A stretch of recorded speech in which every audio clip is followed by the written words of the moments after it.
Hubo un hombre llamado Agur, desconocido, que 2700 años aproximadamente lanzó una profecía en un proverbio. Es un proverbio muy significativo, porque la mayoría de los proverbios fueron de Salomón. Algunos otros fueron recopilaciones que el rey Ezequías, gloria a Dios por el rey Ezequías, que recopiló algunos de los proverbios, algunos de los dichos que habían quedado como señal de que Dios había hablado por boca de gente desconocida y que los recuperó para añadirlos a las escrituras sapienciales de los hebreos y hacer de ellos después un libro que se llama Proverbios.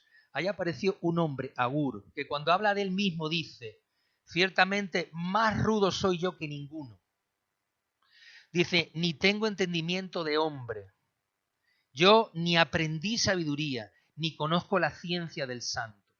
Está hablando del mismo, diciendo: yo soy un hombre vulgar, normal, pero no sé por qué estoy escribiendo algo que me ha sido revelado como un mandamiento profético. Porque Proverbios 30, ahí es donde vamos a leer, Proverbios 30 es un proverbio, no es un consejo, es un proverbio profético de las cosas que iban a pasar. Y 2700 años antes aproximadamente, Agur describió la sociedad de este siglo.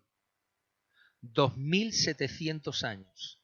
Escribió lo que nos íbamos a encontrar, qué íbamos a vernos. Y escribe 4 versículos, el versículo 11, 12, 13 y 14, donde habla de las generaciones. Y dice: hay generación, y describe una. Hay generación, 2 y hasta 4 veces. Describe a las generaciones.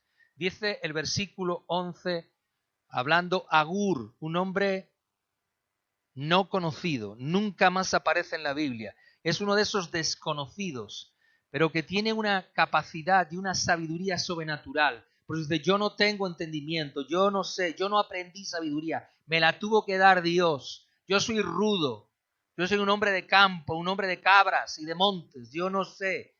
Pero yo sé que Dios me ha revelado algo que quiero advertirles y les escribo como esto. Y entonces empieza a escribir y habla proféticamente, porque este relato no es un relato que tiene que ver con un consejo, es un relato que tiene que ver con advertencias, realidades y verdades que nos íbamos a encontrar. Seguramente esto él no lo vio, pero usted y yo lo vemos hoy en día. Dice: hay generaciones que maldice a su padre y a su madre no bendice. ¿Existe eso hoy? Hay generación limpia en su propia opinión, si bien no se ha limpiado de su inmundicia. Ahora explicaremos eso. Se sienten justificados en su prudencia, pero nadie los puede tocar. Ellos son suficientes para pensar que pueden ser limpios en su conciencia. Hay generación cuyos ojos son altivos y cuyos párpados están levantados en alto. ¿Cómo significa o qué significa esto? Generaciones soberbias, altivas, petulantes. ¿Existe esto hoy? 2700 años, un hombre está escribiendo el siglo XXI y el XX también. Cuarto, hay generación cuyos dientes son espadas y sus muelas cuchillos, para devorar a los pobres de la tierra y a los menesterosos de entre los hombres. Existe una generación egoísta, amante del dinero, especuladora, que no le importa cualquier cosa por sus propios fines. ¿Existe? O sea, está hablando de una realidad y una actualidad. Ahora, quiero explicarles algo. Aquí la palabra generación se traduce como tal en el castellano, pero en realidad ese no es el término que define este término que está aquí. Porque aquí generación no se usa solo para hablar de personas o para hablar de las edades. No se refiere solamente a un tiempo donde existen determinadas personas que hacen determinadas cosas. No. Aquí este término refiere 2 principales cosas muy importantes. Es el término que se traduce revolución del tiempo. O sea, está hablando de que en un tiempo sucede algo que hace que los principios, que las cosas establecidas se trastoquen y se revolucionen. Está hablando de que hay un tiempo donde todo se revoluciona y se trastoca, donde aquellos principios que estaban sólidos se remueven en gran manera. Por eso, si tú entiendes este término aquí que habla de generación, y lo traduces, hay un tiempo donde todo se trastoca, y entonces los hijos empiezan a no querer obedecer a sus padres, los maldicen y no quieren bendecirlos. Ese es el término que se traduce. Su primera definición de este término es la revolución, algo que trastoca el tiempo que se vive, algo que trastoca los principios establecidos. La segunda cosa es que este término habla de que esa revolución o eso que trastoca afecta a los habitantes del lugar. No es una revolución pasajera, sino que afecta tanto a los habitantes de ese tiempo que esos habitantes empiezan a vivir bajo esa revolución. ¿Me estoy explicando?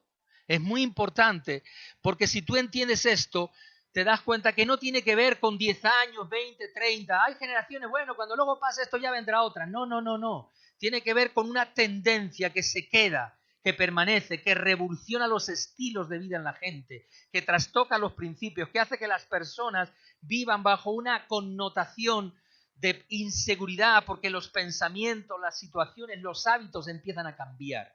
Esto es una revolución de hábitos en las personas. Por tanto, estas 4 generaciones, está hablando de los cambios en los hábitos de la gente. Cómo se han desvinculado de los principios, cómo se han separado de las cosas que son sólidas en la vida del ser humano. Son un cambio que revoluciona, que rompe principios. Y que si toda la vida tú obedeciste a papá y mamá, ahora no lo voy a obedecer porque no me da la gana. ¿Has escuchado hablar de eso así alguna vez? Tú escuchas a los jóvenes diciendo, a mí no me tienes nada que decir, yo hago lo que quiero. ¿Usted cree que Agur había escuchado eso alguna vez hace 2700 años? Seguramente nunca. Pero cuando él profetizó, habló de que iba a venir una revolución en la manera, en la forma, las tendencias, los hábitos. Los habitantes de la tierra iban a vivir bajo unas constantes diferentes a las anteriores. Es una connotación de hábitos que rompen. Y te lo vuelvo a repetir, Agur es un hombre sencillo que ya profetizó 2700 años. Es posible que más, pero como en el 720 y tantos Ezequías fue quien tomó como rey este proverbio y lo añadió, pues vamos a dejarlo en 2700, pero puede ser que fuera hasta 3000 años antes. Por tanto, imagínense la situación de un hombre escribir algo que le parece extraño. Es como cuando Juan, en los días de Apocalipsis, vio helicópteros y dijo, yo veo como unas langostas que vuelan, porque no sabía cómo explicar lo que estaba viendo. Era inexplicable para él ver cosas que nunca había podido ni existían. Tienes de alguna forma que sorprenderte de esto. Porque no se trataban solamente de personas que iban a vivir épocas, sino que se trata de unos cambios, que es el producto de algo, escuche por favor, del alejamiento de los hombres de Dios. El producto de este tipo de estilo de vida es cómo los hombres se han ido poco a poco alejando de la relación con Dios. Porque viene de los tiempos cuando Caín se apartó de Dios, se fue de Dios. Y cómo de una manera u otra, el hombre que cada día se aparta de Dios como padre, entonces pierde los vínculos y después pierde los vínculos familiares y los hábitos en los que ha aprendido a entender que papá y mamá son para ellos una autoridad en su vida. Así que se desvincula. Y si se desvincula de un padre y una madre física, ¿usted no cree que se desvinculan de un padre espiritual al que no ven? Evidentemente se desvinculan. Y ya no quieren saber y se ríen de él y se mofan. Esto sucede por el alejamiento de los hombres de Dios y la proximidad al pecado. Es una revolución que cambia los hábitos, que transmite que podemos vivir apartados de Dios y de aquellos que nos sustentan, de nuestros progenitores, de todo aquello que es una institución, es una realidad, es una verdad en nosotros. Yo hoy cuando miro tantas críticas al rey, a la corona, yo digo, Dios mío, hace 40, 50, 60 años nadie hablaba de estas cosas. Y hoy se ha desprestigiado, más allá que me guste o no la monarquía, el rey, si estoy de acuerdo, si las princesas, los princeses, a mí eso me da igual. Pero intento ver cómo se han desechado elementos de autoridad sobre nuestras generaciones. Vuelvo a repetirte, no es una cuestión de años. Bueno, de aquí a unos años esto va a pasar. No, es un hábito, es una manera que se queda y que después va a traer otras superiores y peores. Una revolución que se aleja de la manera de vivir de antes, que no vive con los principios de Dios y que ha roto principios de vida. Ya no vivimos, ni nuestras generaciones viven ligadas y pegadas a los principios de antaño. La señal de la vida se caracteriza por una deshonra, completa deshonra, toda autoridad. Y por eso aquí menciona padres, que se refiere al progenitor, pero refiere al ámbito de la autoridad básica del ser humano. Porque un padre y una madre es una autoridad básica en el ser humano. A mí nadie me tuvo que enseñar que obedeciese a papá y mamá. Bueno, sí, muchas veces, pero yo siempre consideré que eran papá y mamá, y a papá y mamá hay que obedecerle porque es papá y mamá. Pero si nacemos y crecemos bajo una constante y un espíritu que provoca una revolución en las formas de pensar, hace que nuestros propios hijos empiecen a ser educados para que llegue un momento en su vida que digan, ya mamá y papá, no tengo por qué hacerte caso. La proposición de este tiempo es dejar de aprender de los ejemplos. La proposición de este espíritu malvado y de esta generación desvinculada. Vuelvo a repetir, esta generación no son personas ni edades. Tiene que ver con el espíritu, la moda, la revolución, los hábitos, los ámbitos de vida. Vuelvo a repetir, es muy importante, porque si te quedas pensando que las edades, puede ser que digas, bueno, total, ya pasará. No, esto no va a pasar.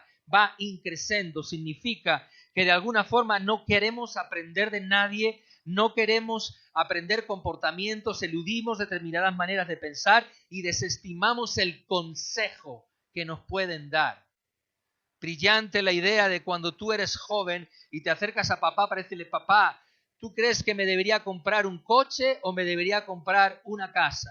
Mira, hijo, te diría tu papá, mira, hijo, yo creo que lo primero que tienes que hacer es un fundamento sólido. Posiblemente una casa es un elemento más útil, a lo mejor el coche es más bonito, pero el coche no es una inversión, es un gasto, una casa es algo que va a quedar. Existe un consejo bajo la razón, bajo la lógica, bajo la experiencia, bajo la sabiduría. Y si eres capaz de escuchar posiblemente a tus papás, hijo mío, estudia, yo sé que es costoso, que los exámenes, pero es bueno que te prepares, es bueno que haga esto. No, papá, yo no quiero, cuando cumpla, yo no quiero, termino la secundaria y ya no quiero más estudiar. Mira, hijo, que tú eres bueno, que tú sabes, que tú cuál. El consejo. La manera en que tu papá y tu mamá, tus autoridades te hablan. Y hable usted de autoridades porque no es papá y mamá. Tiene que ver con Dios, con personas, con maestros, con seres, con personas que sirven, útiles, vínculos en el crecimiento de nuestra generación. Su pecado es que cortan la transferencia y los vínculos. Su pecado es desvincular las relaciones humanas. Y amado, no es tanto lo que papá, mamá o tus autoridades transmiten a una persona, un estilo de vida, sino lo que no recibes porque cortas la transferencia. Cuando tú no permites una vinculación de tu vida con aquellos que son tu autoridad, pierdes mucho de lo que podrías recibir. Se pierde mucho. Y por eso a veces, no sé cuál es la razón, pero a veces es cada vez más costoso transmitir algo a nuestros muchachos. No quieren hacer caso. Y no es solamente una rebeldía que no hace participarte de lo que se transmite, sino que no recibes aquello que es bueno y acumulas aquello que daña tu vida y tu corazón. Yo no puedo mirar de buena gana, como a mí me hacían cuando yo era niño, que si yo no me sabía las tablas de multiplicar, ponía la mano y me daban una palmetazo. ¡Plas! ¡Ay! Y no puedo mirar con valor y bueno que cuando el profesor pasaba por detrás y tú estabas allí, tú hacías así porque hacía ¡pah! Y te daba una collejita o un capón. ¡Pum! Miraba a ver si te estabas distraído o no. Porque yo cuando tenía 8 años y vivía en la ciudad de Alicante, iba a un colegio que se llamaba Doña Juana del Toro, menudo nombre, yo era más un toro que la Juana, porque me agarraba la farola, porque no quería ir al colegio, porque para mí era un horror, era miedo ver a ese hombre malo con una cara así y esa mujer que estaba y te miraba y yo estaba temblando. Yo era buen estudiante y yo me llevé muy pocas palmetadas, pero mi hermano se llevó unas cuantas, pero muchas. Yo no puedo, sin lugar a dudas, justificar porque eso se ha pasado en el tueste, pero no puedo mirar lo que se hace hoy, donde alumnos atacan a profesores o donde los alumnos no quieren que el profesor le tenga nada que decir. Y cuando el profesor le manda a tu hijo, mira lo que ha hecho, papá viene y defiende. ¿Tú, usted por qué tiene que decirle a mi hijo nada? ¿Cómo? ¿Cómo? ¿Cómo? ¿Eso es lo correcto? ¿Usted cree que eso es lo correcto? Usted está desacreditando. ¿Y sabe lo que va a hacer usted con su hijo? Malformarlo. Su hijo no solamente va a perder enseñanza, va a perder valores de autoridad, de entendimiento de autoridad. A lo mejor en aquel tiempo el pescozón y el palmetazo, pero en este tiempo la revolución de este tiempo es otra tan diferente. Por eso vivimos situaciones similares, donde ¿quién toca a nuestros hijos? Si nosotros desacreditamos las autoridades que tenemos alrededor. Si usted a mí no me permite que pueda ser autoridad sobre su hijo, usted no me está desacreditando a mí, está desacreditando a Dios con respecto a su hijo, por lo que representamos. Y a veces hay que hacerlo. Y a veces no es fácil, ni te gusta que regañen a tus hijos, pero a veces hay que hacerlo. Porque te voy a decir algo más, tú muchas veces no sabes cómo se comportan tus hijos. Eso yo te lo aseguro a ti. Seguramente tú crees que tus hijos hacen cosas buenas, pero tú quizás no te das cuenta que hacen más de otras que no las que tú crees que hacen buenas. Y en mucha medida, amado, este es el espíritu que dice aquí. No es lo que dejan de transmitir, no es que cortan los trámites y las transferencias y los vínculos, es que dejas de recibir muchas instrucciones buenas y bellas. Nunca me olvidaré de mi profesor Alfonso, un hombre duro con la tecnología y las matemáticas y duro en la enseñanza de la electrónica. Ese hombre era duro como una piedra, pero nos enseñó enormemente lo que era la electrónica. Sus exámenes eran difíciles. Sacar un 5 era casi imposible porque era duro en lo que hacía, pero nos enseñó a ser más sólidos en la enseñanza básica de la carrera que yo estudié. La tecnología, los transistores, las válvulas, como un sistema de oscilación. Todo eso lo aprendí porque un hombre fue muy duro. ¿Tú te has dado cuenta, profesores, que son blanditos? Ay, me ha tocado un profesor más bueno y cuando le decimos qué tal, no nos dejan y nos hace exámenes. No quiere hacernos exámenes. De esa materia no vas a aprender nada. Porque tú mismo te haces flojo en lo que a ti no se te exige. Tú consientes a tu hijo que cuando necesita una disciplina, tú no se la das. Entonces después te desacreditas y jamás le podrás decir, no lo hagas eso. Maldecir, ahí esa palabra es una palabra muy fuerte, porque significa considerar insignificante y ligero el consejo. Maldecir es dejar sin agrado la palabra y la voz de tu padre, de tu madre, del que te ama, del que es autoridad. Es feo, porque esa palabra maldecir no significa que hablas mal, no, que te produce desagrado lo que te dice, que te parece ligero, que no lo consideras, que para ti eso no es importante. Dices, va, tú dime lo que quieras, yo tengo el oído sordo. Es una figura remota, sin consideración. Cuando tú haces a alguien y te desvinculas de lo que tiene que decir, te haces una persona distante. Para ti es alguien que no consideras. Dejas de recibir la bendición y dejas de recibir el vínculo.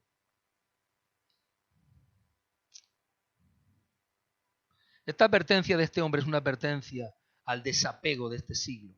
Es una advertencia a la traición de la confianza.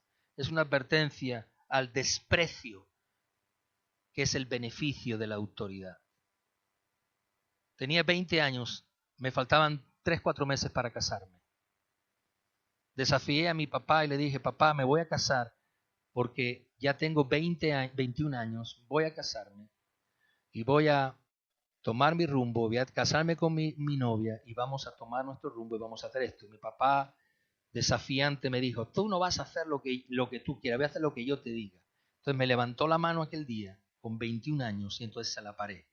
Le dije, papá, aceptaré tu consejo y todo lo que tú tienes que decirme, pero con 21 años tú ya no me vas a poner la mano encima. Ese día fue un día profundamente amargo, porque vi a mi padre por meses, aún el mismo día de mi boda, lo vi serio. Me acerqué a él aquella mañana antes de casarme, le dije, papá, quiero casarme en paz y deseo con todo mi corazón que me perdones, pero tengo que decirte que aprecio mucho tu consejo, pero no con la violencia. Aquel día mi papá me abrazó y fue el fin de o el principio de una restauración. Cuando después yo he tenido 50 y tantos años y he visto a mi papá en el lecho de la muerte y estuve con él en las horas de morir y le lavé y lo bañé y le lavé las nalgas y vi que mi papá me llamaba constantemente para estar conmigo, me di cuenta la satisfacción de haber permitido que la honra hubiera alcanzado esa relación. Y cuando eres capaz de honrar, aunque tengas que decirle cosas a tus padres que a veces no gusta escuchar, pero acabas honrándolo y aceptando su consejo, porque ya eres mayor de edad para poderlo hacer, entonces Dios es agradado y tú eres profundamente bendecido y no rompes los vínculos. Amado, vincular a un padre con una madre, con un hijo, no significa que tú tengas que hacer lo que papá y mamá te diga siempre, toda tu vida, pero sí que aceptes el consejo, sí que aceptes la comunión, el amor, lo que te expresan, que no lo tomes a nada. Es un desprecio enorme que te evita de muchos beneficios cuando no eres capaz de honrar a tu padre y a tu madre. Y vuelvo a repetirte que no se refiere aquí a padre o madre física, porque es el término que también habla de Padre Dios, como Padre Dios. No son hechos puntuales, es un cambio en la revolución y en la tendencia de este tiempo, donde los chicos, las generaciones, no quieren que nadie les diga nada. A mí no me tienes nada que decir. Pues perdóname, sí te tengo mucho que decir, claro que sí. La fuerza de este espíritu es la división, es el rompimiento. ¿Por qué? ¿Por qué usted cree que las iglesias se dividen? Uno de los principales es cuando se desprecia la autoridad, cuando se denigra, cuando se juzga, cuando se habla sin medida, sin sentido de las autoridades que Dios ha puesto sobre tu vida. Es un despropósito que ofende enormemente a Dios, porque no hablas en contra de un hombre, sino en contra de quien representa en ese lugar a Dios.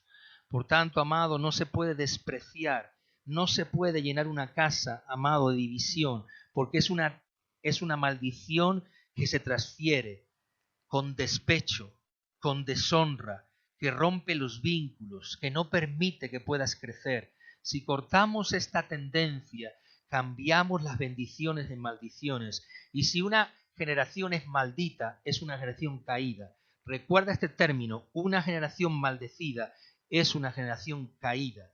Una generación maldecida es una generación caída. Una generación bendecida es una generación levantada. El vínculo de Dios a nuestras vidas como hijos no puede ser perdido. La segunda consejo, a una generación, hay generaciones, vuelvo a repetirte, no son personas ni edades, hay generación limpia en su propia opinión, si bien no se ha limpiado de su inmundicia. ¿Qué significa eso? Justificación. Este es el eje de muchos de este tiempo. La era de este tiempo nos autojustificamos a nosotros mismos. Aunque algo esté mal, lo justificamos. Por ejemplo, no tenemos que comer, somos pobres, pues robemos. Y por la justificación de que tienes hambre, robas. Tú no puedes hacerte fiel a una tendencia de pensamiento cuando rompes el concepto de la ley y de la justicia. Amado, es denigrante que en los tiempos donde la pandemia y la gente y que estaban cansados y se ponían y que por qué cerraban, la gente rompía los escaparates y se llevaba el aire acondicionado. ¿Tú estás protestando o robando? ¿Qué estás haciendo? Se llama robar. Y con la justificación de la protesta, quebrantas una ley. Yo no sé en otros países y lamento mucho decir que puede ser que en algunos países haya mucha gente que pase hambre. Pero en esta nación, no. No es cierto. Usted, si aquí pasa hambre es porque usted quiere pasar hambre. Porque en esta nación no se pasa hambre. Si tú vas a una persona sincera, mira, a mí lo que me molesta es la gente que pide en la calle, al lado de un supermercado. No es que piden comida, es que piden dinero. Y cuando les llevas comida, no les gusta. Yo conozco personas que les han llevado un bocadillo y se lo tiran, porque dicen, no quiero, no, tú dame dinero. Porque no piden para comer, piden para mandar, para llevar, para tener, para sus situaciones. Las puedo entender, pero no se justifican. No hay ninguna manera, ni ningún edificio que se solidifique si no hay un sentido de justicia. Los fundamentos de opinión, sin ser examinados ni valorados, no sirven. Tú puedes tener una muy bonita opinión, pero si no está contrastada, valorada, bajo principios y fundamentos, no tiene solidez. Yo puedo decir, ¿sabes qué? A mí me da la gana orinarme todos los días en la calle, porque me da la gana. Eso no tiene un fundamento sólido, eso no tiene una opinión valorable, eso no está fundamentado en justicia. Así vive la gente, haciendo lo que le da la gana, sin contrastarlo con valores, sistemas, principios. Yo puedo protestar lo que quiera y puedo hacer lo que quiera y puedo hacer lo que me da la gana, pero yo tengo un límite, la libertad del ser humano, de la otra persona que está ahí. Yo tengo y no puedo autojustificarme. Este es el sentido del fariseo. Esta es la generación que vive bajo un espíritu de fariseo, que miran el ojo, la paja ajena y no miran su viga, no me salía la palabra, su viga. Este es el hipócrita que está diciendo, ay Señor, tú sabes que yo te quiero mucho, ay pobre desgraciadito este, total, mira, yo sabes que soy santo. Ese es el espíritu autojustificable. Esa es la generación justificada en sus propios actos. No quiere, no busca. Miren, la palabra opinión que sale aquí es una palabra muy significativa. Hay generaciones cuyos ojos son altivos, cuyos párpados, pero no. Hay generación limpia en su propia opinión. Esa palabra opinión es la palabra ayin. Y la palabra ahí opinión habla de los ojos. La traducción exacta al hebreo son los ojos. No es opinión, es los ojos. Pero en la traducción lo que se quiere decir es, hay gente que se justifica en lo que ellos ven de sí mismos. Ellos se miran a sí mismos y no necesitan justificarse en nadie más, ni necesitan la opinión de nadie, ni necesitan que nadie les diga lo que tienen que hacer. Se justifican en lo que ellos ven. La segunda traducción de la palabra allí es la palabra fuente, o lo que es lo mismo. Se justifican con su propia fuente, su propia opinión, lo que ellos creen. Yo tenía una persona que era mi familia hace tiempo, que él justificaba fumar porros porque era terapéutico. Hasta que se hizo un alcohólico, hizo perder su familia, perder su casa, perder sus vínculos, perder a su mujer, y hasta el día de hoy sigue siendo un drogadicto basado en los porros, porque de los porros pasó otras cosas. Pero él defendía que él controlaba al porro, hasta que el porro lo controló a él, hasta que la marihuana lo controló a él. Y él defendía. Él era sabio en su propia opinión, se lo conocía todo, pensaba que él podía ser útil en su propia opinión. Y amado, en esa arrogancia perdió mucho. La palabra que se usa aquí es cuidado con los miopes espirituales, con aquellos que no son corregidos por nadie. ¿Sabes cuál es el eje de este principio que está aquí? La tendencia en este siglo que nadie quiere que se le corrija en nada. Y ese es el problema. Como nos autojustificamos en todo, cuando alguien te corrige no te gusta. Por eso la gente no quiere que le digas las cosas, no quiere que las corrijas, se enfada, pues ya no voy, pues no me gusta. Bueno, a mí el patrón no me dijo lo que dijo, yo ya sé por qué me dice, yo no sé por qué me tiene que decir, yo ya te dice. Corregir. No quieren ser corregidos. Se han hecho susceptibles a ser corregidos. La revolución ha hecho exactamente converger a personas que no quieren ser corregidos ni exhortados. No les gusta que les confrontes. No les gusta que les digas, estás haciendo mal en tu vida. Eso no es correcto. Quieren vivir bajo su propia autojustificación. Justifican sus actos porque ellos lo creen así, pero no tiene que ver ni con principios de Dios, ni porque la misma moral de la vida lo produce. Se justifican a sí mismos. El problema de un chico yendo a 200 kilómetros por hora por una carretera no es la multa. Ese no es el problema. El problema es que puede matar a alguien. Ese sí es el problema. ¿Usted ha visto los grupos terroristas lo que hacen? Justifican el medio por el fin que usan. Perdón, justifican el medio, la manera que lo usan por el fin que tienen como señal. Entonces hay que matar para liberar al pueblo. Entonces matémonos para liberar al pueblo. Ponemos una bomba, matamos a 25 personas, entre ellos 10 niños, porque hay que justificar que queremos ser libres. No se autocorrigen. Miren, cuando estaba escribiendo esto, me vino un sentido de la palabra aquí. Endurecen su corazón hacia la instrucción. No hay nada más horrible que hablar a una persona que no quiere recibir instrucción. Nunca me olvidaré, jamás, lo he dicho varias veces porque nunca me olvidaré, estar una hora hablando con una persona frente a frente, aconsejándole lo mejor para su casa y su hijo y su familia, diciéndole, mira, esto. Y cuando le dije, ¿vas a hacer esto? ¿Vas a poner este consejo en práctica en tu vida? Me dijo, no. Así, con ese término. Dijo, no. Y me sorprendí. Yo dije, ¿qué estoy haciendo entonces aquí? ¿Qué estoy haciendo aquí? Nos endurecemos en el corazón porque no nos gusta que nos digan que hay cosas que estamos haciendo mal. Cuando mi esposa me dice que estoy haciendo algo mal, no me gusta que me lo diga. Cuando un hijo te dice, papá, estás haciéndolo mal, no te gusta que te lo digan. Cuando un jefe te dice, tú crees que trabajas muy bien, pues te voy a decir que trabajas muy mal, por esto y por esto. Te sorprende, no te gusta que te lo digan. Las personas así prefieren la autoestima en vez de la autocrítica. Se estiman a sí mismos que prefieren poner una distancia sobre aquellos que los van a exhortar o corregir, porque prefieren autoestimarse que autocorregirse. Ellos mismos ya son jueces de su propio destino. Perdóneme, pero eso no es así.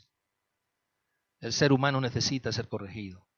El ser humano necesita hacer del consejo de otros una opinión válida para valorar. Ya hemos cometido demasiados errores. ¿Sabe lo que dice la persona que se autojustifica? ¿Sabe lo que dice aquel que se mira en su propia opinión? No. Esto no es un pecado, esto es un error. Justifica con facilidad. Y en vez de llamar al pecado, ¿cómo? Pecado. ¿Sabe cómo le llaman ahora?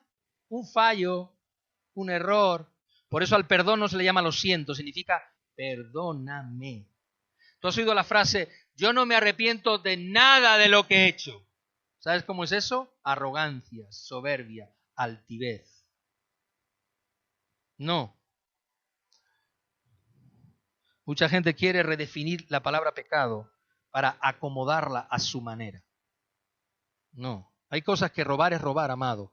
Y hay muchas maneras que robar no es ir a un banco. Se roba de muchas formas. Y hay que decirlo. Guste o no guste. Hay que decirlo. Cuando tú vas corriendo y de repente ves el semáforo en amarillo y de repente dice lo cruzo, no, y le pegas un acelerón y lo cruzas en rojo, ¿cómo es eso? ¿Cómo se llama eso?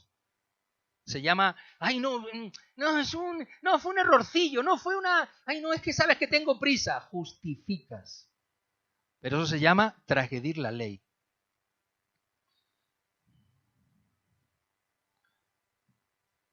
La segunda tendencia de este tiempo, la revolución de este tiempo es desvincularnos de la corrección. La primera es desvincularnos de autoridades, del consejo, de la dirección. La segunda es desvincular nuestras vidas de la corrección. Por eso, si no admites el consejo y la corrección de alguien que ves y a lo mejor hasta amas y es tu familia, ¿admitirás el consejo de Dios al que no ves? ¿Podrá Dios a ti corregirte si tú no le haces caso a nadie?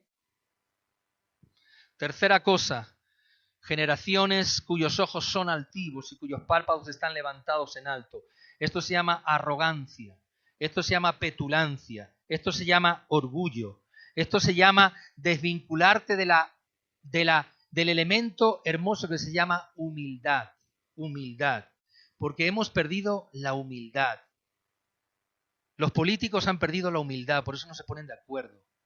Yo me estaba acordando hoy de Gandhi, un hombre que a través de un mensaje de paz y de humildad fue presidente de una de las naciones más grandes de este mundo. Yo me acuerdo de Teresa de Calcuta, en la India, una mujer que en su humildad y sencillez murió ayudando y sirviendo a otros. Me acuerdo de muchos hombres que en el poder de su humildad, miren, más allá de que me guste o no y sea mi paisano, a mí me gusta mucho Andrés Iniesta. Porque cuando veo la petulancia de todos estos zánganos, porque son zánganos, no le vi una sola vez a ese hombre entrar en un Ferrari, un Lamborghini a ningún entrenamiento. Y si entraba con él sería por la puerta de atrás porque nadie lo vio. Nunca he visto a ese hombre ni tatuarse, ni ponerse a hablar con soberbia de quién era. Todo el mundo admira que ha sido uno de los mejores jugadores y sigue siendo una persona sencilla del pueblo. Nunca me olvidaré de una persona que lo conoció. ¿Y sabe dónde lo conoció? En la cueva de los champiñones que tenían sus padres trabajando a las 5 o 4 de la mañana con él. Ella decía, yo sabía que me sonaba de algo, pero no sabía de qué, porque no lo conocía. Y luego se dio cuenta que era ese hombre, Andrés Iniesta.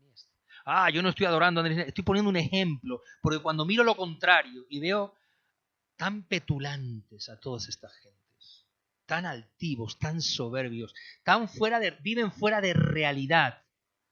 Estos días veía un programa sobre los famosos youtuberos que ahora viven en Andorra y que ahora tienen Lamborghini, y ahora tienen Porsches y ganan 2 millones de euros y se van fuera del país porque no quieren pagar impuestos y se van a los lugares donde no pagan. Y yo pienso y digo, ¿cuál es tu negocio, hijo? Frente a una cámara, mandar vídeos para que la gente lo vea. Cuanto más like y más se vean, más dinero tú ganas. Eso se va a acabar. Eso es ficticio, amado. Eso es burbujas de aire. De aquí a muy poco tiempo, esas burbujas de aire, ¡pum!, se deshacen. Y aquel que pensaba tenía tanto, ya no tiene nada, porque no tiene nada. Todo es del aire, no vive nada de nada. Nada ha sido edificado sobre su lomo y sobre sus costillitas. Todo es petulancia, todo es hacia arriba. Es músicas celestiales. Son cosas que no tienen permanencia. Así se vive la arrogancia, bajo la arrogancia. La palabra allín es la palabra ojos, y aquí se usa de la misma manera, allín. La palabra ojos es la palabra opinión en el versículo 12. Hay generaciones cuyos ojos son altivos, ellos mismos, su fuente es la altivez, su fuente es el orgullo, sus ojos es verse lo guapo, lo lindo, lo hermoso, lo maravilloso. Yo soy bueno, el mejor, guapo y rico. Así dicen. Tú no tienes nada. Un día vienen a pedir tu alma y no tienes nada. Están elevados en su propia opinión. Sus propias fuentes son altivas. La revolución de su vida es colocar, amado, a hombres ignorantes gobernando. ¿Saben lo más doloroso de esto? Todos esos arrogantes muchachitos de 20 años, 19, 21, 25 años, arrogantes, inmaduros, que no saben nada. ¿Y que vienen a ser ejemplo de quién? ¿De mis hijos? Porque se pasan 20 horas de su vida jugando un videoclub, a un videojuego y mandándolo por YouTube para que juguemos online. ¿Eso es el ejemplo de vida? Hacer vídeos y pasarte 40 millones de personas que tienes de espectadores poniendo un vídeo a jugar. ¿Tú crees que te vas a dedicar toda tu vida a eso? ¿Tú crees que eso puede durar mucho? Si Dios, ¡fum!, hace así, se acaba. ¿Y si mañana es cortado internet por 2 meses? ¡Pum!, se acabó todo. ¿Y si colapsa el sistema? ¡Pum!, y se acabó todo. ¿Dónde estás? Son castillos de aires. Esta es la generación así, arrogante, soberbia, obstinada. ¿Sabes de qué me acordaba? Que la arrogancia desprecia la humildad. Y la arrogancia desvincula a los hombres de lo sencillo. ¿Sabes quién es esto en la Biblia? Saúl, un arrogante, que por su arrogancia fue capaz de condenar a su pueblo y aún que su hijo muriese. ¿Sabes quién fue arrogante? Roboán, que por su arrogancia dividió un pueblo. Cuando vino a decirle, no le pongas más al pueblo, y lo dividió. La arrogancia lo dividió. La arrogancia te lleva ahí, muy alto. ¿Y sabes lo que hace después? Te suelta y acaba destruyéndote. La arrogancia, amado, es una conducta inmoral y obscena.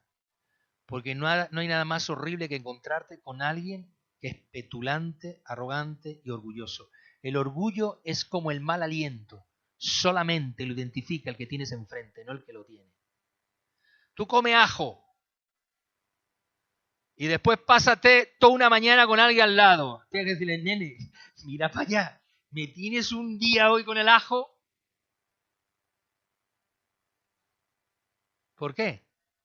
Porque ese es el aliento. Es algo que tú no ves, pero los demás identifican con profunda facilidad. Hemos sido muy expuestos a la ciencia, al conocimiento, a la sabiduría. Una vez dijo una persona, le preguntamos a un muchacho, a ver, dime qué sabes de esto de la Biblia. Me dice, yo no sé mucho de eso, pero yo te puedo explicar todo lo que yo sé de YouTube y de la Facebook, es eso y de todo. Y yo me sé este programa y yo me sé jugar a este juego. ¿Tú te lo sabes jugar? Digo, la verdad que no, pero es que eso no me va a ser útil.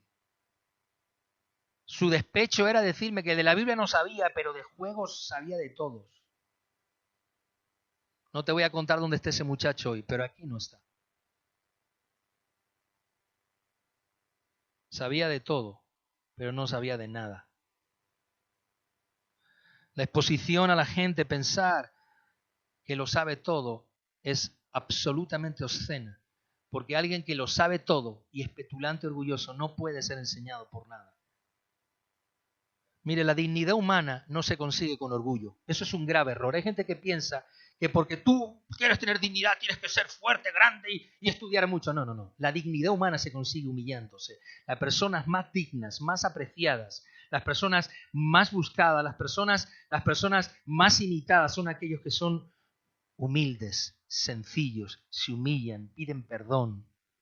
No es el que más. No, la dignidad no se consigue, amado, porque tú estudies mucho. La dignidad se consigue humillándote, quebrantando tu corazón, accediendo al consejo, escuchando con espíritu enseñable, con corazón, con sentido. La dignidad humana obtiene un rédito con la humillación. Porque cuando la dignidad humana se convierte, escucha, en una afán por orgullo y vanagloria, estás a las puertas de una fuerte confrontación. ¿Sabes la pena que me dan los políticos de este tiempo en todo el mundo? Están llenos de petulancia, de arrogancia. ¿Sabes por qué no se ponen de acuerdo en ningún lado del mundo? Porque están llenos de arrogancia y de orgullo. No quiere ninguno rebajar sus pretensiones, son orgullosos. A mí me da pena mi nación, todos tirándose piedras a los otros. O sea, no importa que el país esté bien o mal, lo importante es que yo me quede en el puesto, yo me quede en el lugar. Yo y los míos, y yo, mi me, y yo, mi me, yo, y me, y yo, y los míos. Ayer vi una noticia que me entristeció. Los sobrinos de nuestro rey, los nietos de nuestro anterior rey, los hijos de una de las infantas, saltándose al confinamiento en Marbella con sus novios para disfrutar. Si mi autoridad no me es ejemplo para mí, ¿qué más me sirve? Fuera de lugar, fuera de orden. 600 euros de multa, 2.400 euros de multa a 4 muchachos. ¿Qué le importa pagar 2.400 euros de multa cuando ellos tienen dinero suficiente para seguir haciendo más cosas? Ellos no piensan ni en la multa ni en la gente. ¿Sabes en quién piensan? En ellos mismos. Es una generación hedonista, placer por placer. ¿Sabes cuál es el símbolo de Edón? Los hedonistas. Es ese que se mira a un río y a unas aguas y solamente se ve a sí mismo. Eso es hedonista. El ser levantado es un hecho condicional y variable. Hoy estás arriba, mañana puedes estar abajo. Es figurativo, es relativo. Jamás, amado, tú vas a poder pensar que estar arriba es algo para toda la vida. Hoy estás, mañana no estás. Hoy puedes ser el mejor empleado, mañana te echan a la calle. Eso es relativo, eso es circunstancial. Hoy estás ganando mucho dinero, mañana te arruinas. Hoy tu empresa es líder, mañana no. Yo me acuerdo cuando había un restaurante en la calle La Cava que hacía pizzas, que estaba lleno. Hoy está cerrado. Hoy está cerrado. Hoy parece que eres el líder, mañana te comen los gusanos. Eso no es un parámetro absoluto. Más bien opera bajo el diseño de Dios, que permite muchas veces que la gente suba, ¿sabes para qué? Para terminar quebrantándolo. Y a veces Dios permite que tú subas para que después seas quebrantado y te des cuenta que no eres nada ni nadie. La revolución de esta generación, amado, es que quieren ser exitosos, triunfalistas, fantásticos, yuppie, guays, hop. Guys. Hey guys. Eso es lo que se dice ahora. La palabra inglesa para chaval, amigo, compañero. Hey guys. Ves a los políticos y dicen, hey guys. O sea, guys. Es una palabra que habla de eso. Chaval, coleguilla, amiguete. Ese es el concepto hoy. Petulante, altivo.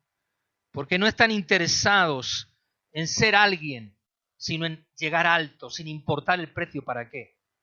Estos días daban un reportaje de las chicas de Disney, así les llamaban. Las 5 o 6 muchachitas que tenían 10, 12 años y salían en las historias de Disney, en Disney Channel.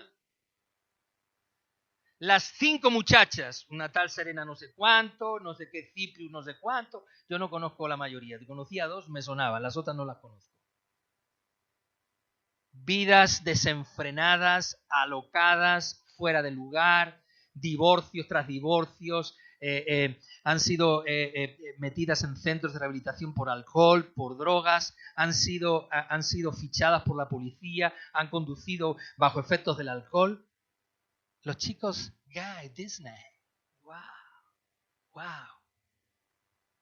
Tú imagínate muchachitos con millones de dólares para moverse, fama, flash. No tienen madurez para manejar, se hacen petulantes. Han cambiado sus hábitos porque lo que quieren es triunfar. Solamente eso. Ese es este tiempo. Lamentablemente la tendencia, la revolución de este tiempo ha sido también en la iglesia. Triunfar, ganar, tener poder, tener más, saber cuántos más like. Dale low, dale tal, ponle aquí, ponle allá, dale me gusta, no me gusta, y ponle. Y entonces estás escuchando una predicación, ¿no? Y estás escuchándolo, y estás viendo que está escuchando, y de repente dice, y bueno, la semana que viene, la segunda parte de la palabra, dale a like, suscríbete, dale al asunto, ponle bonito, dale bien, y la semana que viene, la segunda parte del mensaje. ¿Y sabes por qué lo hacen? Para más visiones, más veces, más reproducciones. ¿Usted sabe cuántas veces a nosotros nos mandan mensajes de que pongamos anuncios en las predicaciones? Pongan anuncios. Monetice sus vídeos, nos dicen. Monetice sus vídeos. Ponga anuncios. Entonces, cuando usted está en la predicación y el pastor está predicando y está, entonces de repente, ¡pum! Crema facial para que usted se cabello. Está bonito cuando usted pone los vídeos, ¿verdad? Y está usted alabando a Dios. Bendito alma mía. Y entonces aparece cabello Sunsil para el cuidado de su cosmética. Y te lo tienes que tragar. O sea, tienes que tragarte los 20 o 10 segundos del anuncio si quieres seguir viendo.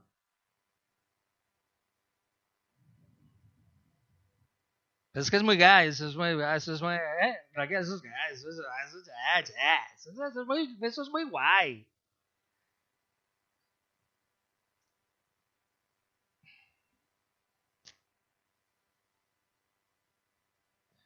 Hay generaciones cuyos dientes son espadas y sus muelas cuchillos para devorar a los pobres de la tierra y a los menesterosos de entre los hombres. Nada más es para ponernos a llorar.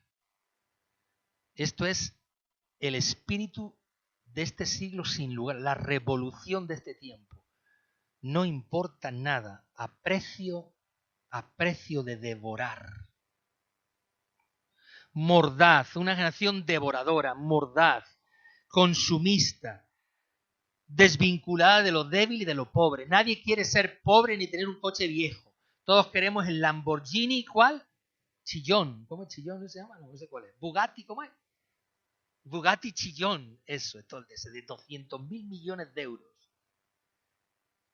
Y todos queremos el Lamborghini J7433 que corre 800 kilómetros por hora, pero no sabes dónde vas a correr con eso si no tienes carretera para correr.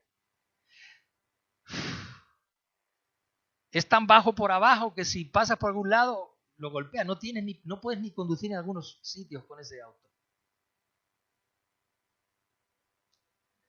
Miren, esta generación es tan mordaz porque no come, devora, no camina, corre, no ahorra, malgasta, no habla, atropella. Es tan mordaz que pierde el control cuando se trata de tener, de poseer, de saber, de querer. Yo lo quiero, yo para mí, esto es mío, dámelo, dame y dámelo, y yo lo quiero, y dámelo, y yo lo quiero.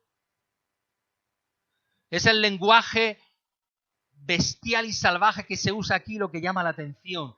Dice que sus dientes son espadas, sus muelas cuchillos. O sea, habla de la voracidad, de la bestialidad, de la manera. ¿Cómo es este tiempo el consumismo voraz? No importa, aquí, mortandad, vamos, no importa, consume. Las mascarillas, 1,50 €, ahora están a 5 céntimos.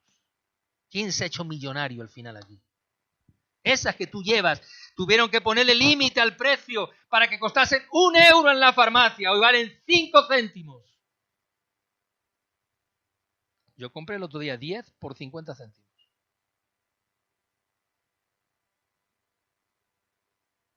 No ha importado nada. Ni salud, ni que se pueda o no. Aquí hay que ganar dinero y punto. Aquí se trata de consumir, ganar, hacer. Es devorar, es dar bocaos, es morder. Es morder. Es un efecto destructivo. Usa 2 elementos de hierro que habla de guerra, que es la espada y el cuchillo. Habla un elemento del cuchillo que es una herramienta de cercanía. ¿Sabes qué significa? Que estás al lado de alguien y por dinero, por pasión, por tener, por querer, te apuñala, no importa. Trabajas con un compañero y tienen... Mire, yo lo que no puedo entender que haya personas en un hogar que son 2, la mujer y él, y tienen 7 trabajos.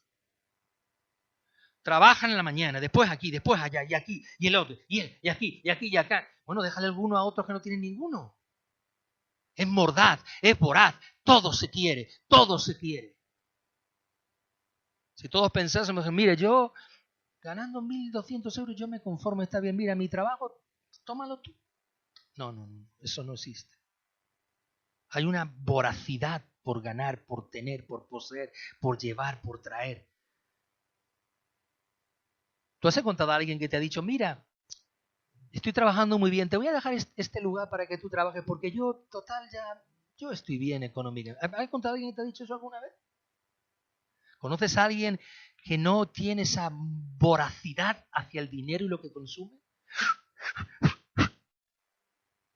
El papel higiénico es muy bueno para el virus. Y entonces la gente iba con carro con 20 paquetes de papel higiénico. Todavía están con el papel higiénico hace un año atrás. O sea, y el otro que viene por un paquete, te los llevas todos.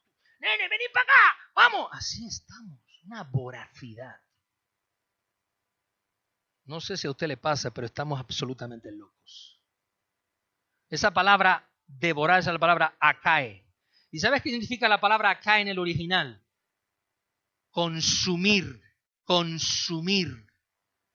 2700 años antes, un hombre llamado Agur vio la sociedad actual. Consumir. Por eso este año es el año del consumismo. ¿Lo sabía usted? Con su mismo coche, con su mismo traje, con su misma casa. Es el año del consumismo. Usted no va a poder comprarse nada. Todo con lo mismo de antes. El año del consumir. Consumir. Se devora la imagen de Dios en el hombre. Se devora como los pobres son devorados por las bestias. Este es el ejemplo de los cazadores, del espíritu del Nimrod, que devoran a la gente. Devoran la voz de Dios, devoran las sanas costumbres, matan, acuchillan, rompen, no importa. Se ha exterminado el principio de la dependencia de Dios. Ya no estamos acostumbrados a depender de Dios. Nos buscamos la vida, nos quitamos los trabajos, nos quitamos los sitios, nos quitamos las cosas. Somos como voraces. Algo que a mí me ha llamado siempre con gran satisfacción la atención es que tú tengas un trabajo, que tú consigas un trabajo, que tengas un trabajo, que consigas algo y que a tu alrededor hay alguien que necesita un trabajador y que tú llames a tu hermano. Mira, mi hermano, te llamo porque hay un trabajo para ti. Ven, vamos, ven. Que yo sé que tú no tienes trabajo. Y piensa en su hermano, piensa en su compañero, piensa en su hermano en Jesús. No, pareciera como que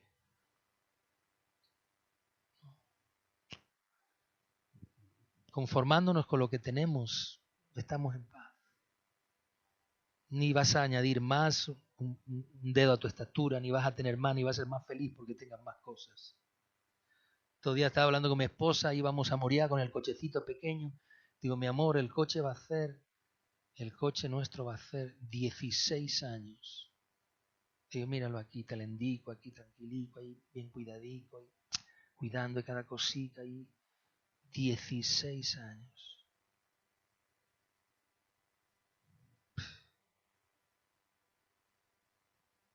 Qué afán en este tiempo, ¿verdad? Se ha impuesto una forma de vida y un reino de posesión y de consumir. Se agrede, se desprecia lo cercano, se justifica las acciones de los hombres, nos hacemos orgullosos y arrogantes y luego terminamos despreciando lo que es lejano. Porque cuando desprecias a lo pobre y a lo que no tiene, te haces lejano. Ahora quiero comenzar a predicarles porque quiero hablarles de un pasaje en el libro de Joel que resume lo que hemos hablado ahora. Cuando miré la generación, las 4 generaciones que están ahí establecidas, que hablan de la tendencia, miré algo muy poderoso y es que vi que es una generación voraz, que muerde, que daña, que rompe. Y de repente me acordé de lo que Joel dijo en esta generación y cómo él ya vio proféticamente como Agur las cosas que iban a pasar. Cuando tú lees Joel capítulo 1, en ese capítulo, desde el versículo 6 en adelante hasta el final, todo el capítulo está hablando de un pueblo, está hablando de generaciones, está hablando de hábitos, de fórmulas, y dice así, versículo 6, porque pueblo fuerte e innumerable subió de mi tierra, sus dientes son dientes de león, sus muelas, muelas de león. ¿Está hablando de qué? De dientes y de muelas, por la voracidad, por la bestialidad, por ser animal. Joel 1:6, dientes, asoló mi vid, se descortezó mi higuera, del todo la desnudó, derribó sus ramas, quedaron blancas. Llora tú como joven vestida de cilicio por el marido de tu juventud. Desapareció de la casa de Jehová la ofrenda, la libación. Los sacerdotes ministros de Jehová están de duelo. El campo está asolado. Tú sigue leyendo. Versículo 13, ceñíos, lamentad, sacerdotes, gemid, ministros del altar, venid, dormid en cilicio, ministros de mi Dios, porque quitad desde la casa de vuestro Dios la ofrenda y la liberación. Proclama ayuno, convoca asamblea, porque este pueblo es voraz. Y habla de la voracidad de este pueblo. Y compara este pueblo con una plaga muy particular. Lo que el versículo 4 destaca. Lo he leído el 6 para que no leyeras el 4. Versículo 4. Lo que quedó de la oruga lo comió el saltón. Lo que quedó del saltón lo comió el revoltón. y la langosta comió lo que del revoltón había quedado. Está hablando de los otópteros o otópteros. Eso lo tiene que saber Seth. Otópteros. Es una especie de insectos terriblemente devoradores, que tiene una capacidad, su aparato bucal es masticador. Y los otópteros, como por ejemplo los saltamontes, los grillos, las langostas, son animales destructivos. Tienen una capacidad de reproducción de por 1000. Cada uno de ellos se reproduciría por 1000. Tienen capacidad de hacer por cada año 1000 larvas. Esos animales son tan reproductivos y tan dañinos que aquí Joel está profetizándolo simbólicamente sobre lo que significa. Y me llamó la atención que son 4 como estas 4 generaciones, porque tienen un vínculo tan parecido. Porque son devoradores, porque no es una generación, estoy hablando, le dije, son las formas, son conductas, son hábitos, es una revolución, es un espíritu que se ha metido en todos los lados, es una tendencia de moda, es una forma de pensamiento que devora todo, que quita todo. Y Joel está advirtiendo que iba a venir esto, una plaga grandísima que iba a destruir a todo el mundo. Y entonces habla del juicio, de ese juicio reproductor, que se hace grande y que es destructivo. Y aparece 4 importantes optópteros: las orugas, el saltón, el revoltón y la langosta. De hecho, esos 4 son los ciclos reproductivos de la langosta, que es el animal más terrible. Y ahora voy a decirte algo. El viernes mi esposa y yo estábamos sentados, no, el miércoles, mi esposa y yo estábamos sentados en la plaza del Altozano. Y estando ahí sentados tomando el sol, de repente ve una langosta así de grande, ¡pum!, y se planta ahí. Y no sé si fue ella o yo, mira, una langosta, vaya, pues así es grande. ¿Qué hace aquí? Bueno, es que ahora es cuando empieza. Ay, qué raro, la langosta, ay. Pues las mujeres cuando se ven bichitos, ay. Nos fuimos. Y entonces nos quedamos, fuimos a mi casa y enfrente hay un centro comercial. Vamos a sentarnos un ratito en el centro comercial. Nos sentamos ahí. De repente, mientras estábamos ahí, veo que la langosta estaba aquí. Y ¡pum!, y salto. Y digo, ¿qué es esto? Yo notaba algo que se movía por aquí. Y cuando me di cuenta, llevaba la langosta aquí, pegada.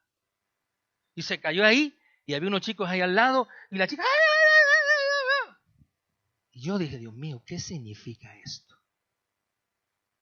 Y después, cuando el jueves yo prediqué esto, y después cuando ayer yo empecé a compartir esto y a leer, me fijé de este pasaje y dije, Señor, qué tremenda señal de esta langosta, porque así comienza todo, es una pequeña polilla, un gusanito que sale y se hace después un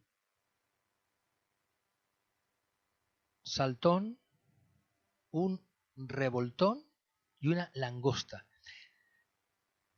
El gusano se come las hojas. El saltón, que le llaman así porque es un pequeño saltamontes, se come el fruto. El revoltón se come el tallo y la langosta se lo come todo.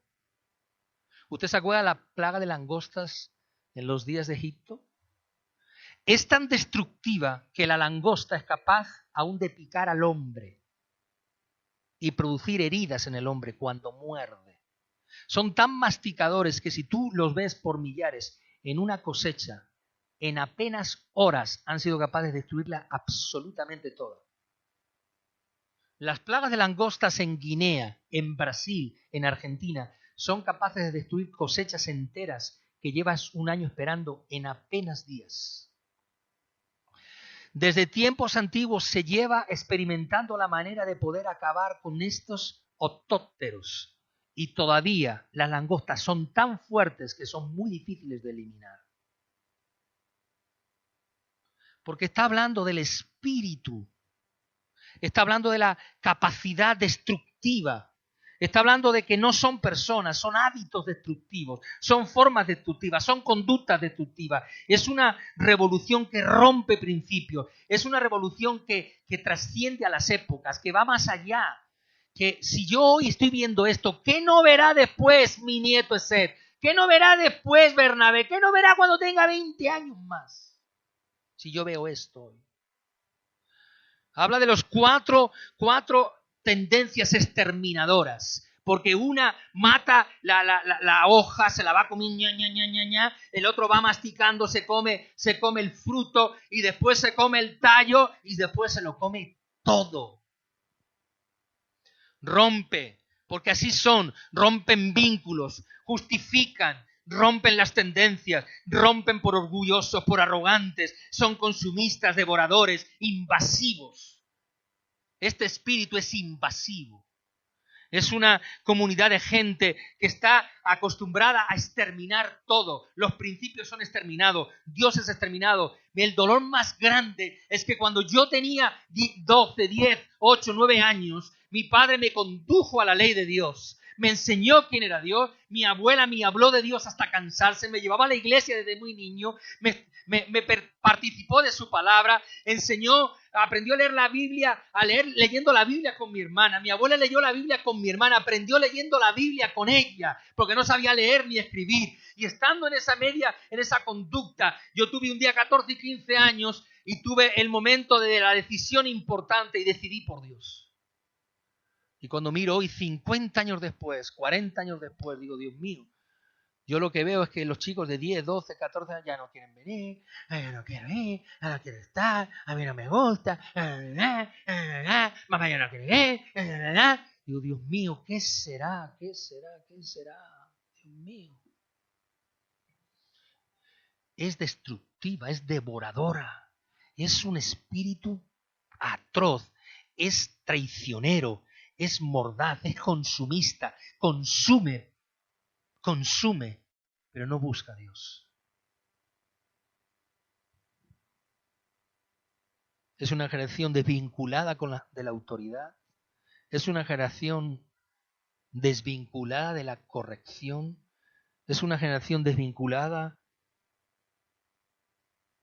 de la humildad y la sencillez, es una generación desvinculada de lo pobre. Y lo peor de todo, que esta generación es indiferente a la pobreza. Indiferente a la pobreza. Haría usted muy bien en enseñarle a sus hijos de dónde usted viene, qué usted vivió. Cuando yo tenía 4 años, 5 años, yo iba con pantalones cortitos hasta aquí, además eran hasta aquí, literalmente, en invierno, porque no había otra cosa. Tener pantalones largos era de ricos. Nosotros andábamos con un pantaloncito hasta aquí, como mucho los calcetines altos y ya está. Y cuando mamá me compró unas botas gorila o zapatos gorila para la escuela, eso era... Y solamente me dejaba ponérmelos de vez en cuando. Y la ropa del domingo era para el domingo. Pero mamá, déjamela. No, porque solo tienes esta ropa para el domingo. Y harías muy bien en tu hijo en enseñarle las fotos de cuando eras así. Y donde yo vivía, en la calle Padre Jorge López, donde no había asfalto ni había nada. Y harías muy bien en enseñarle cuánto tú viviste para estar y llegar aquí. Harías muy bien en enseñarle a esta comunidad devoradora, que a lo mejor tienen todos todo lo que tienen. Ya tienen tablets, tienen móviles, tienen Nintendo, retendos y rucunturrendos. Y tienen playsos y playciones. Pero cuando les dices, vamos con la Biblia a la iglesia, ahí, es que la Biblia, que luego pesa. ¿A usted le suena esto? ¿O me suena solo a mí? Pastor, usted está hablando de cosas, esas cosas no suceden, no. Esas cosas son destructivas y devoradoras, así.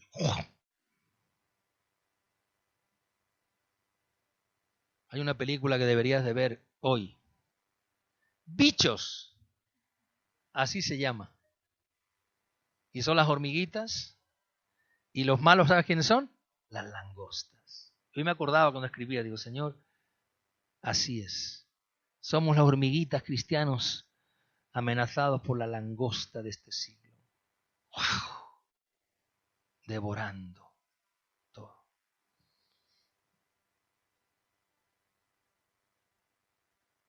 Joel capítulo 2, versículo 25. Nos quedamos aquí. Y os restituiré los años que comió la oruga. ¿Sabes cuál es la palabra años ahí? ¿Sabes cuál es la palabra años ahí? La misma palabra. El concepto de la generación, el concepto de la revolución, de la idea, del hábito. Os restituiré el tiempo, la revolución que se comió la oruga, que se comió el saltón, el revoltón. Habla de comer, porque eso es lo que hace, masticar, comer, devorar. Dice, mi gran ejército que envié contra vosotros. O sea, Dios usó esto. Dios usó esto para hacer a los hombres volver a Él. Permitió esto para hacerlos volver a Él. Y luego dice, comeréis hasta saciados. Gracias, Señor. Esta plaga destructiva, estos 4 exterminadores, estos 4 elementos que desvinculan. Padre, estás advirtiendo, es una campana de advertencia, porque no se trata de una moda pasajera, no, se trata de una plaga que va a destruirlo todo si nosotros no somos capaces de defender lo nuestro.